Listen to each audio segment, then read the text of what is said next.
for Hamas. Yeah, I totally agree with you. Listen, the administration is doing what they need to do in their mind, which is to try every effort to get American hostages home.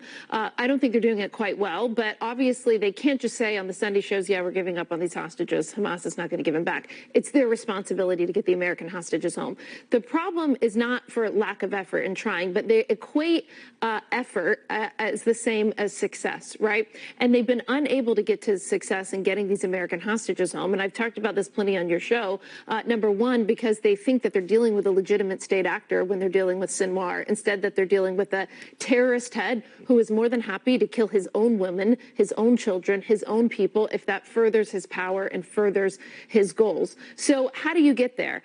In every negotiation, you need leverage. And that's why I've been saying and decrying, like many members of Congress has, since the Biden administration has delayed and slowed down some of these shipments to Israel, the public critiques of Israel, which I think are unwarranted.